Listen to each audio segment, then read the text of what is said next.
Why people still keep old technology. There's a strange feeling some people get when they hear a dial-up internet sound, or when they hold a Game Boy, or open a DVD case, or hear the click of an old iPod wheel. It feels comforting, almost emotional.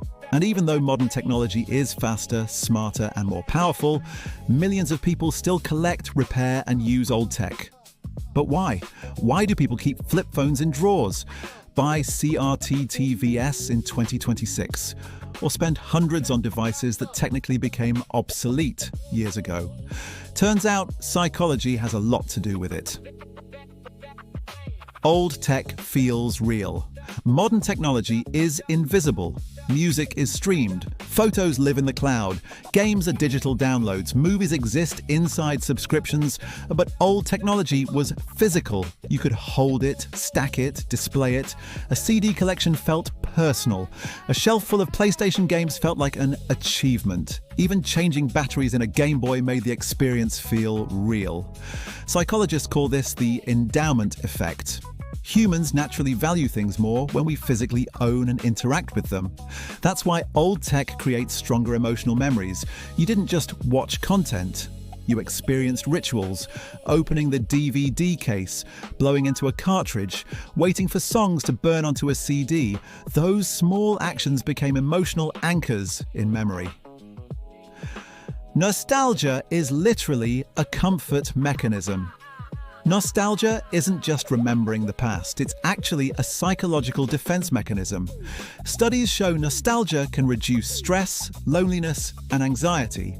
And that matters today more than ever, because modern life feels overwhelming.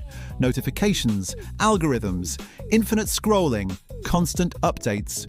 Old technology reminds people of a slower world, a world where phones had buttons, games released finished, and the internet actually felt exciting.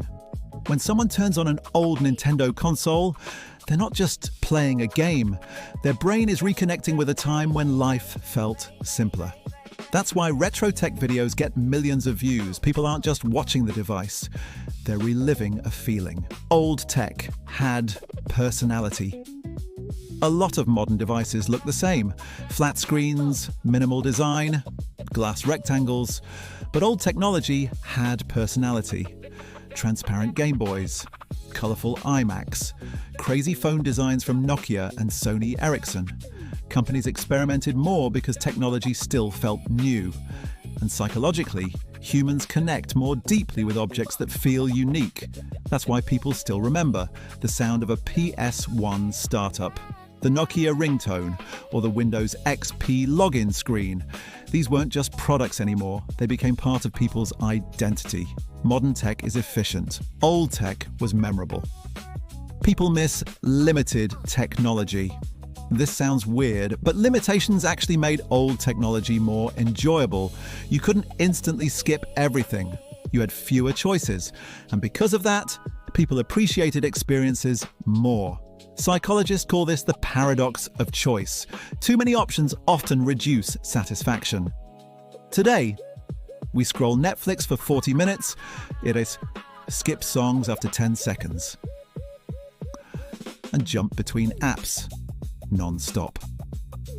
But back then, if you rented one movie from Blockbuster, that was your movie for the weekend. If you bought one album, you listened to every song. Old tech forced people to slow down and commit attention, and ironically, that made experiences feel more meaningful. The real reason old tech survives at the end of the day, people don't keep old technology because it's better. They keep it because it reminds them of who they were. A childhood bedroom, late-night gaming sessions, family road trips with burned CDs, after-school MSN chats, the first phone they ever owned.